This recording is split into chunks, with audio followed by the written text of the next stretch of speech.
And thanks for making time to come and listen to this. I know it's been really nice weather today, and I thought actually we'd have quite an empty room, but I'm pleased to see a big turnout.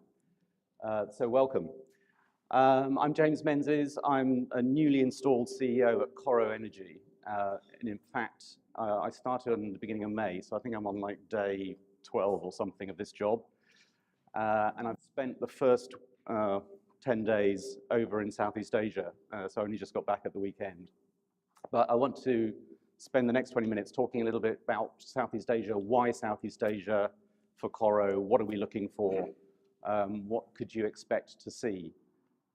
CORO itself is, you may know something about it, it's actually an Italian play. It's got an Italian portfolio. Its assets are in the Po Valley. It's a producer. It's got quite small gas production, but it generates cash flow. It's a nice platform to work with. It's got low cost base. It does have some skills. It's got an operating capability and track record, which when we go down to Southeast Asia to position CORO as a Southeast Asian player is extremely important. So it's a good calling card to have when we're down in the region. It's obviously raised capital, so it's a great place to start because as we'll see and we'll talk about later in this presentation, there's been quite a lot of capital starvation in Southeast Asia, which meant that not much has happened. It's been a bit of a lockup in terms of deal flow and assets changing hands in that part of the world. But what I really like about CORO are the people. So it's a good platform, it's got some capital, but it's got some really great people. And I particularly like James and his team and Marco, got a good track record. They've created a lot of value for shareholders. And Fiona McCauley, some of you may know from Echo's on the board. So very, very strong, incredible industry content, as well as locals. We have Ilham Habibi, who's a well-known figure down in Jakarta on the board as well. So talk a little bit about Southeast Asia, and I think as we all may know, it's got good growth prospects. So we're looking here at GDP growth rates from the World Bank, and it's in stark contrast. These emerging market economies of in stark contrast to the developed Western world, where over here we're looking at sort of circa 2%, and this is the period 2015 to 2020, their forecasts. But we still see in Southeast Asia 5, 6, 7% GDP, and of course that is leading to strong demand for power. That's going to drive power, and that's really what's underpinning the whole of the growth in this region. It's got strong growth rates and it's got a lot of people. So very, very populous countries we're talking about. So that's sitting behind the demand, if you like, for energy. If we look at the supply side, the story isn't so attractive. It's that Southeast Asia has been a long producer of oil and gas, but these days it's on a plateau and in decline in parts in oil, and on a plateau in gas, but with visibility on where the decline might come from.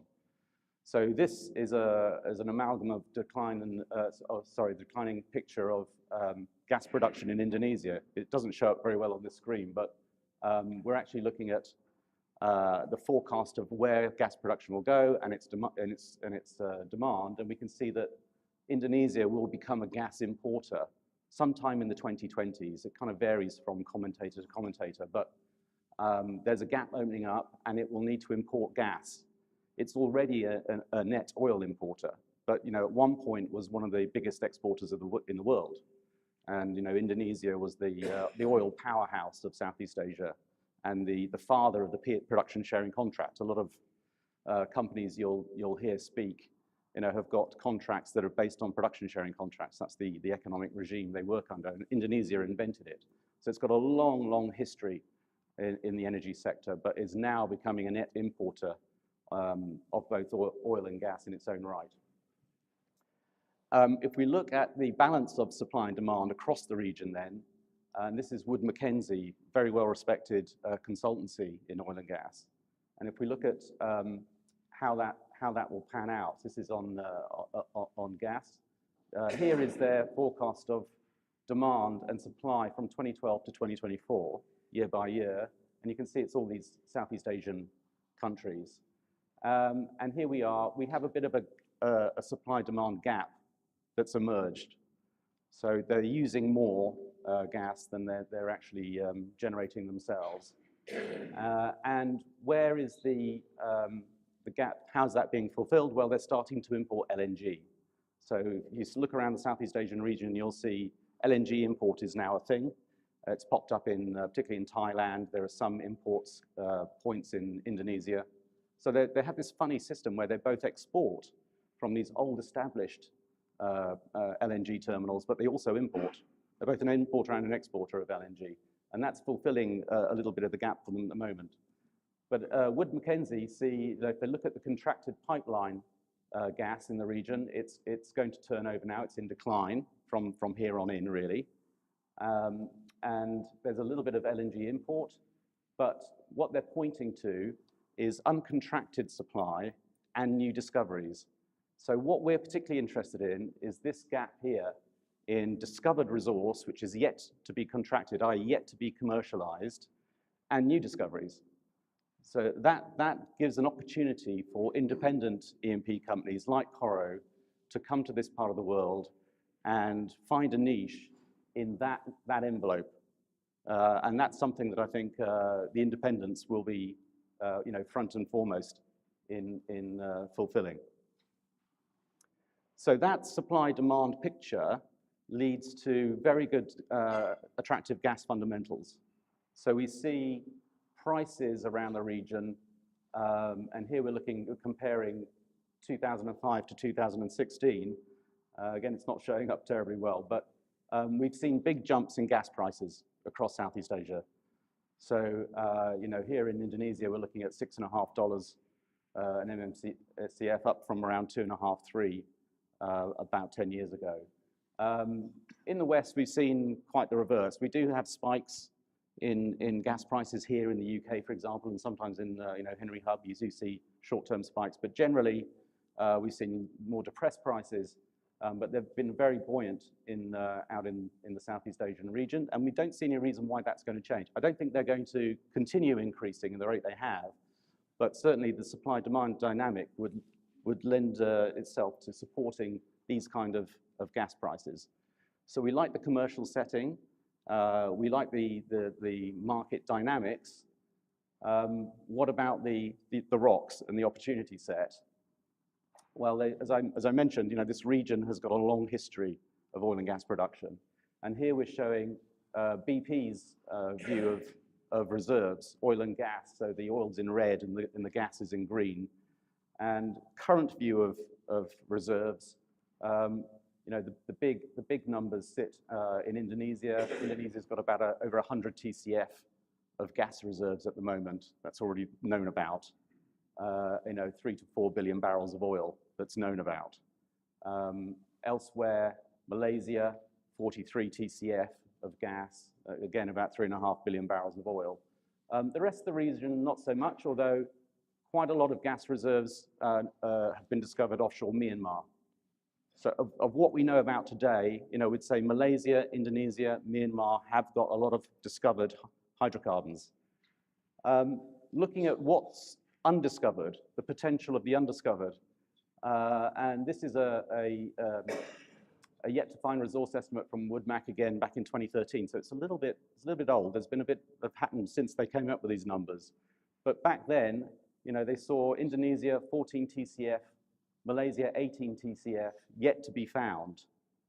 The rest of the region, not so much. Vietnam is more of an oil province than a gas province these days, but there is still gas potential there. But certainly you'd point to Indonesia as being, and Malaysia as both being big yet to find. And since these numbers were published, Malaysia has come out as probably the most successful of these countries at finding new resources. So the biggest exploration successes in the last few years have come from Malaysia. So I just want to finish on some words about M&A and the asset market, if you like, in Southeast Asia and more generally. I mentioned that I've just come back from the region. I started in Southeast Asia a long, long time ago with a company called Lasmo back in the 90s. And more recently, in the 2000s, I started a company called Salamander Energy, which was sold in the beginning of 2015. And that marked the start of a real downturn in oil prices. And you can see here, these are M&A trends, these are Deloitte numbers, of the number of deals and the value of deals in oil and gas around the world. And 2008, the industry was recovering from the financial crash. Deals were growing, and we had a period of 3 or 4 years where it was pretty healthy. Oil prices were high. We're talking about $100 oil. Lots of deals were done. Assets were changing hands. Money was available to the industry. And as you will maybe be familiar with, 2014 going into 2015 and 2016, the whole thing fell off a cliff. So it marked there's a big cultural shift in the industry that started at that time and is still feeling the effects of that today. We sold Salamander about here, fortunately. We didn't foresee this impact. And I've been back to the region, and I can tell you it's really been frozen in time. So we've seen almost nothing happening in terms of M&A deals. The deals that I saw there in 2015 are still available today. No one stepped in to fill the void, if you like. If we look at what's happening in the region itself, so that was a global picture. Of course, we saw that in Southeast Asia as well. But I've listed here, these are E&P deals that have been going on in Indonesia, Thailand, Malaysia, Vietnam, and the sort of prices being paid. And this is the oil price at the time these deals were done. And actually what this graph doesn't really get across very well is all these deals. This is 2013 and 2014, so 2 years, and this is almost a 4-year gap. So there's been very, very, very few deals done as prices came off. So oil prices fell, it all dried up, and deals that were done were actually at rock bottom prices. So forced, distressed sellers coming in, but really not much going on. But what I want to highlight is what's been happening recently. So right at the bottom of this chart, we've suddenly seen oil prices, as we all know, have recovered, and now we're at 77 Brent, at least I think we were this morning. Capital is perhaps being made available to the industry, and CORO is a little bit of an example of that, but also the banking sector's open again. So the banks are lending to these companies, and deals are starting to happen. And in fact, last week, we saw Ophir Energy, who we sold the Salamander assets to, announce a deal to buy Santos, a big Australian company, out of their Southeast Asian position. And that was a $205 million deal. It gave them a whole suite of, gave them about 21 million barrels of reserves. And it was in Indonesia and Vietnam, as well as some exploration acreage elsewhere in the region. But it's quite a landmark deal for the region. And I think it shows you that actually we're probably pulling out of this 3-year drought that the industry's been sitting in. And so what I like is that I think CORO is really well positioned now with this platform, this capital raising. We've got a team, and we've got a great opportunity set, and we're sitting here right on the bow wave of activity that we think is about to happen. So we're looking. We like Indonesia, we like Malaysia, we like Vietnam. There are high-graded countries. We like the gas story in this region, although we're not wedded necessarily. We're happily looking at oil deals, but we like the gas fundamentals. We like exploration, which is somewhat unfashionable in this part of the world, but we're quite happy with that. We also like appraisal stage assets, so discovered resource that we can come in and appraise with upside around it. And sometimes production can help you with your exploration, particularly where there's financial synergies and where you get to know the rocks a little bit better. So technical de-risking, as well as operational synergies if you're hiring drilling rigs for development drilling and you want to drill exploration wells or shoot seismic, that can help too. So they're the criteria that we're looking for. So to finish up, before we talk or answer questions about CORO, about Southeast Asia, number one, I think the people behind CORO makes this a really exciting opportunity for me. So it's a good team, good track record. They're supportive, they're very enthusiastic, they're very ambitious, they're pushing me to go out and get more done. and I've only been here 12 days. So it's an interesting change from what I've been used to for the past few years. Very good platform, some great people within on the technical side of CORO, who have experience of Southeast Asia as well, and a good calling card when we're down in the region. And of course, you know, it's a brilliant opportunity from the point of view of the geography. So that's all I wanted to say, but I'm happy to take any questions you've got about CORO, about the region, any observations you want to make, anything about the M&A. I've lived and breathed it for a lot of my life. If there's any questions, if you can wait until I give you the microphone, if that's okay. So do you have any questions at all? Oh. We'll come back to you. Mark. James, thank you very much for a really interesting overview. You touched upon Malaysia. I just wondered whether, as we all look and wonder what's happening with the new government there, whether you've got any sense of the sort of shifting sands of the geopolitics of Malaysia with a 92-year-old Prime Minister taking the helm. Yeah, well, I think it's a very positive development, personally. I mean, I think the Malaysians are getting quite embarrassed about their own, you know, Prime Minister, and so it is a real shock, but it's a landslide, and so it's a very strong vote. I think it's just a matter of, I mean, people are wanting to see how Anwar and Mahathir get on, because obviously they've got a lot of history. But I think from the point of view of moving Malaysia forward, it's a very, very strong step and very positive. So, you know, I'm really pleased.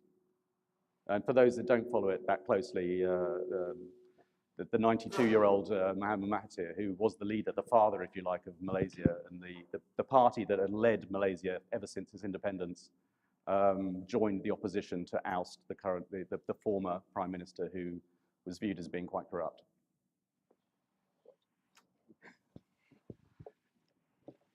Hi, James. A couple of questions. Yeah. At the moment, I think, am I right that in the timescales we have, Indonesia will take time, maybe a year, to come to fruition for deals? The way things are? Okay. No, I think probably Indonesia is the country that is the fastest. Okay, no, as far as CORO is concerned. Yeah. So we're saying it'll be quicker than 1 year? I would hope so, yes. Yeah. And taking Italy now, which is in the shadow, yes. What's happening there to bring value to the company? Yeah, well, you know, it's a small, compact Italian portfolio, I'd say. It is cash generative, and I think there are some things we could do with it. You know, putting it together with someone else, or looking for investors to come in for the Italian piece in isolation. Italy and Southeast Asia aren't the most natural of bedfellows. So I think it's a matter of utilizing the capabilities you have with CORO from its Italian assets and marketing that in Southeast Asia, whilst, as you say, looking to get value out of that position. But I wouldn't be expecting to see us grow or put a lot of investment into Italy. So Italy could be hyped up? Could be. Okay, that's okay. So basically now we're looking at next 12 months. Great news. Sooner than that, though. I mean, things can go slowly in Asia, but they're not that slow. Any other questions?